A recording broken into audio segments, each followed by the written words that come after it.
What if the exact same mental glitch that causes you to, pour orange juice into your morning cereal is the very same glitch that makes you terrified of speaking in public? Which sounds completely wild when you first hear it. It really does. I mean, think about that for a second. We tend to view our embarrassing morning brain fog as this totally separate issue from our deep-seated insecurities. Right, like they're two different worlds entirely. Exactly. But the incredible material we are looking at today argues that they are driven by the exact same biological mechanism. So, welcome to the deep dive. Glad to be here.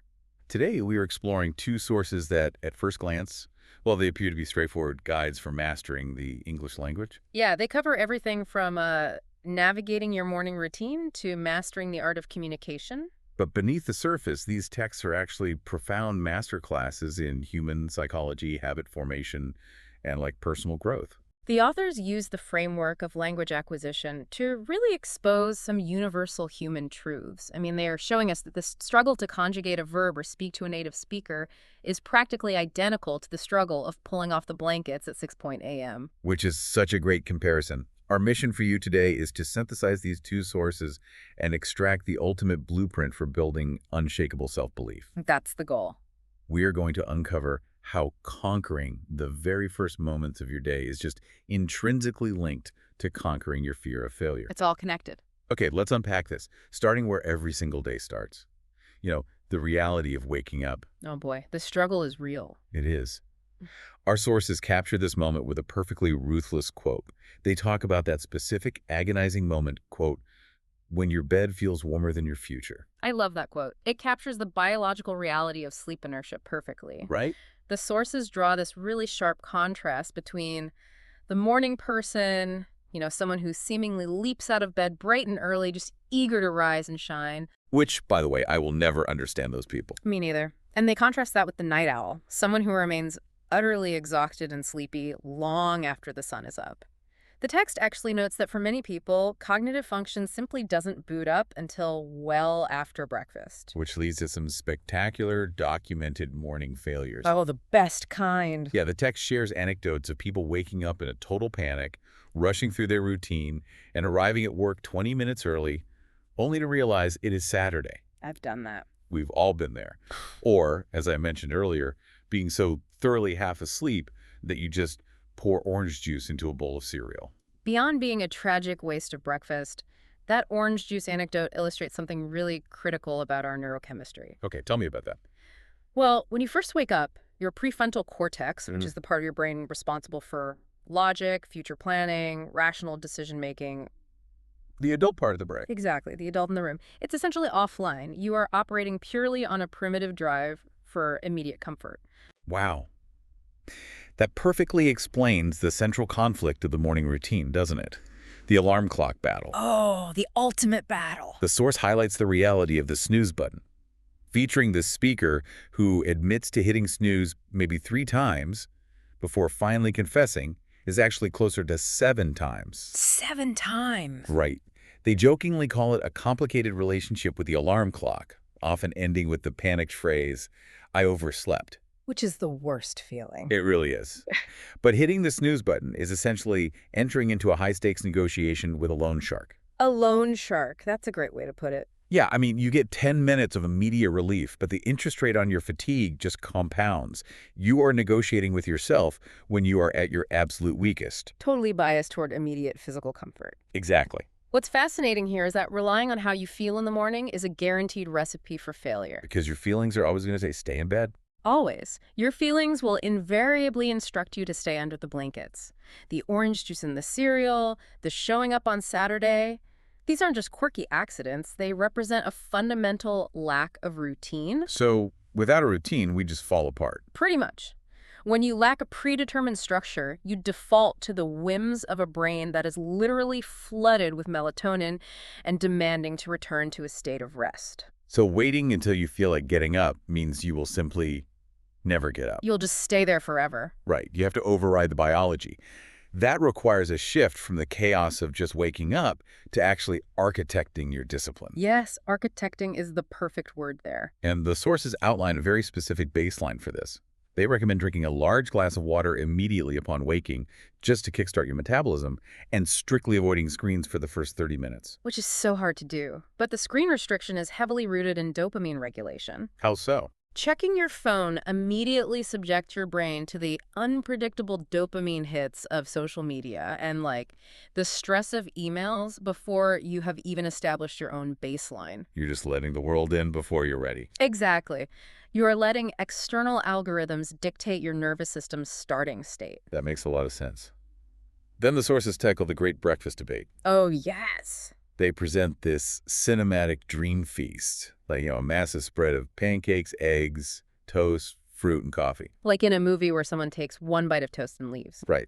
Then they contrast that with the stark reality for most of us, which is grabbing a simple tea and bread on the go, or just skipping it entirely. Much more realistic. But out of all these morning actions, the habit they frame as the ultimate anchor is making your bed. Yeah, the text pairs this concept with specific terminology, really emphasizing what it takes to be productive and organized, and how making the bed is the first act of real discipline in the day. Okay, I have to stop you there, Ah. because I want to push back on this specific piece of advice. Okay, let's hear it. The source points out that making your bed takes exactly 2 minutes, and leaving it undone turns the room into a battlefield. Sure. But when I am exhausted and running late, those 2 minutes feel like an impossible hurdle. I mean, how does adjusting a blanket actually change my brain's chemistry for the rest of the day? Why do we worship this idea of an aesthetically pleasing mattress? It's a fair question, but the underlying reason for that is entirely about the neurological feedback loop of momentum. Momentum. Right. Making your bed has absolutely nothing to do with interior design. Okay. When you complete that specific, tangible task, your brain registers a visual proof of control. You receive a microdose of dopamine, which is the neurotransmitter associated with reward and motivation. Oh, so it's a quick win. Exactly. The source defines discipline precisely as doing things even when you don't feel like it. By forcing your hands to smooth those sheets when every fiber of your tired body wants to leave them messy, you are casting a definitive vote for your identity. A vote for your identity. I like that. You are signaling to your nervous system that you are someone who dictates order, rather than someone who just surrenders to chaos. Man, that makes the leap to the second source completely logical. Doesn't it? Yeah, because that feeling of staring at an unmade bed and choosing to act anyway, that is the exact same mental muscle you use when you are terrified to speak a new language or stand in front of a crowd. It really is. It is all about overriding the brain's demand for safety. We are moving from the physical discipline of the morning to the mental architecture of confidence. They are powered by the identical neural machinery. And the text lays out a phenomenal framework for this by defining 3 distinct pillars. Okay, what are they? First is confidence, which is the learned belief in your own abilities. Second is self-esteem, which is the internal baseline of how you value yourself. Right. And the third, which acts as the bridge between the two, is courage. And courage is defined here as the ability to take action even when you're actively afraid. Precisely. The source immediately dismantles a massive cultural myth regarding this too. We tend to look at highly confident people and assume they simply lack the capacity for fear. Like they're robots or something. Yeah. We think they just glide into a boardroom or a social event with zero anxiety. Which couldn't be further from the truth. Right. The reality the text points out is that confident people are absolutely terrified. The only differentiating factor is that they act anyway. If we connect this to the bigger picture, the neuroplasticity of the brain requires action to change. Confidence is not a genetic trait. You're not just born with it. No, you aren't born with a surplus of it. The source states explicitly that confidence is constructed. It is a structure you build daily through repeated behavioral exposure. Building confidence feels exactly like waking up to a single alarm without hitting snooze. Oh, that's a great analogy. Yeah, like when that alarm sounds, your brain instantly generates a dozen rationalizations for staying in bed. Just 5 more minutes. Right. Exactly. And when you face a daunting social situation or a difficult task, your brain instantly generates a dozen rationalizations for running away. Absolutely. Both scenarios require you to move your physical body decisively before your own defense mechanisms have the time to talk you out of it. To take that a step further, if confidence is a muscle we build through deliberate discomfort, we also have to examine what causes that muscle to atrophy. What destroys it? Right. The sources dedicate significant time to diagnosing the primary enemies of self-belief. They identify the fear of failure and the habit of comparing oneself to others as the two most destructive forces. Comparing ourselves to others is a tale as old as time, but social media has turned it into a psychological weapon. Oh, a total weapon. The sources discuss how incredibly toxic this is. We sit there comparing our actual, messy, unfiltered reality to someone else's curated highlights reel. Which is so unfair to ourselves. It is. And the host and the source make a brilliant point about the utter absurdity of this by imagining an Instagram feed entirely dedicated to our mundane failures. I love this part. Just picture someone posting a glamorous selfie with the caption, "Look everyone, I locked my keys in the car again." We laugh at that because it exposes how warped our perception of our peers truly is. Right, nobody posts that. Nobody broadcasts the fact that they poured orange juice into their cereal. They only broadcast the Sunday morning pancake feast. Exactly. This creates a false societal baseline where perfection appears normal, making our own very normal mistakes feel deeply shameful. Speaking of shameful mistakes, the source shares an anecdote about public speaking that is practically painful to read. Oh, I know the one you mean. One of the speakers recounts standing up in school to deliver a presentation. They started off standing tall, trying to project authority, and then their brain simply blue screened. Just completely shut down. Yep. If they forgot their speech, they forgot the topic, they literally forgot their own name. Oh, no. The teacher, trying to salvage the moment, asked, "Are you okay?" And the only response the speaker could muster was, "I think so." That is the ultimate manifestation of the freeze response. It really is. The brain perceives a social threat as a literal physical threat, shutting down access to memory and language centers. But this leads to a rapid-fire debate in the source that completely changed how I view this entire topic. Okay, what was it?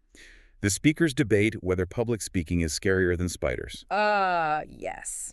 The classic debate. Right. The consensus lands on public speaking, but the justification is what blew my mind. They state that spiders are less terrifying because, and I quote, "at least spiders don't judge me." A profound psychological insight delivered as a throwaway joke. It's so true, though. Here's where it gets really interesting.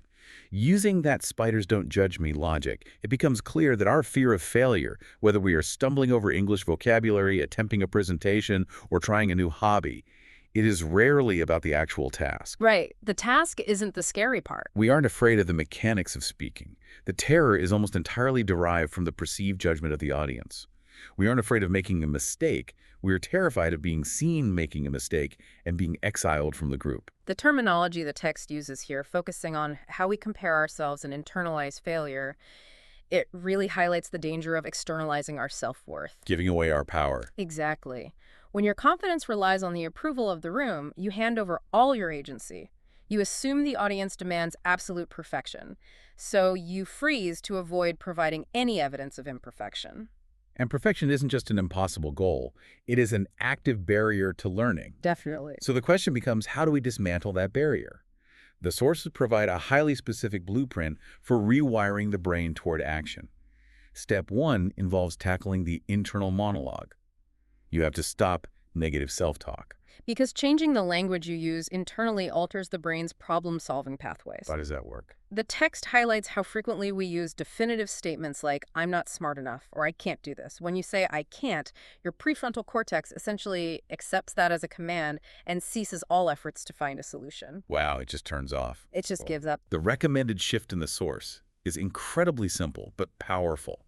Instead of saying, "I can't do this," you reframe it to, "I'm still learning." Such a huge difference. Right. That subtle change in vocabulary shifts your entire identity from a fixed state of failure to a dynamic state of growth. It opens the door to possibility. Then step 2 involves leaving the comfort zone, which the source amusingly defines as staying home and eating snacks. Which sounds like a great Friday night. As wonderful as that sounds, it operates on the same gravitational pull as the warm bed. True neurological growth only occurs through the friction of novel actions. Like what? Speaking up, initiating conversations, and actively making mistakes in communication. The text emphasizes for language learners that the individuals who progress the fastest are rarely the smartest people in the room. They are simply the bravest. Because the bravest people are willing to generate the highest volume of errors. Exactly. Which gives their brain the largest data set to learn from. That's spot on. To force this kind of bravery, the source issues a fascinating 5-day confidence challenge. It is designed as a ladder of escalating exposure therapy. Yeah, let's walk through it. Day 1, you have to say hello to someone new. Day 2, learn 5 new words or concepts. Day 3, speak aloud for 5 uninterrupted minutes. Day 4, attempt something you have never done before. All great steps. And day 5 is the one that really caught my attention. Compliment yourself. That 5th day is historically the point where most people experience severe cognitive dissonance. The source acknowledges how bizarre and uncomfortable it feels. Standing alone in front of a mirror, looking yourself in the eye and saying, "You're amazing." It feels deeply awkward and forced. It really does. Why is it that we can easily praise a stranger, but looking at our own reflection and speaking a compliment triggers such intense psychological resistance? Resistance occurs because you are directly confronting your established neural pathways of self-criticism. Oh, wow. For years, you have likely reinforced a habit of noticing your flaws when you look in the mirror. When you forcefully articulate a compliment, the brain experiences friction between the spoken word and its habitual programming. So the awkwardness is actually a good sign. Yes, overcoming that awkwardness is the literal sensation of rewiring your self-perception circuits. This leads directly into their final and perhaps most actionable piece of advice: the immense importance of physical body language. Crucial stuff. The source stresses the necessity of standing tall, smiling, and maintaining eye contact. They even include a fantastic rule of thumb: you should never be looking at the floor unless you dropped money. I love that rule. It's great, but I have to admit I am struggling with the causality here. How so? We are discussing deeply rooted mental states discipline, overcoming the fear of judgment, building self-esteem.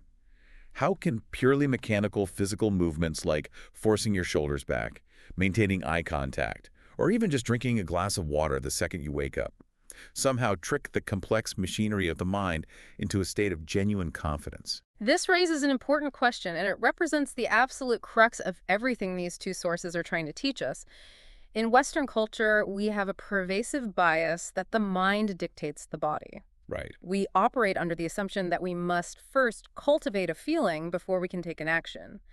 We tell ourselves, once I finally feel confident, then I will stand tall and speak up. Yeah. Or, once I feel fully awake and motivated, then I will get out of bed. That's how we all think it works. But when you look at the neurology, the causal arrow very often points in the exact opposite direction. The body leads the mind. Precisely. It is called proprioceptive feedback. Your brain is constantly reading physical data from your body to determine what emotional state it should be in. Really? Yes. When you physically stand tall, expand your chest, and look straight ahead, you alter your breathing patterns. This signals the vagus nerve to lower cortisol, the stress hormone. So you aren't just faking it. You aren't tricking your brain. You are delivering undeniable physical evidence that you are safe, secure, and in command of your environment. This generates tangible progress and success. When you make your bed, your brain doesn't care if you felt tired doing it. It only registers the completed action and rewards you with the neurochemistry of accomplishment. The physical action comes first, and the emotional feeling is forced to catch up later. The momentum is generated by the movement, not the mood. So what does this all mean for you, the person listening right now? When we take a step back and synthesize everything these two incredible sources have laid out, the core takeaway is remarkably forgiving. Very forgiving. You do not have to be perfect. You do not have to be fearless. You certainly do not need to have all the answers or the perfect vocabulary before you start. Nobody does. The goal of life isn't to wake up every single morning feeling like a fully optimized superhero, nor is it to navigate your career or learn a new skill without ever looking foolish.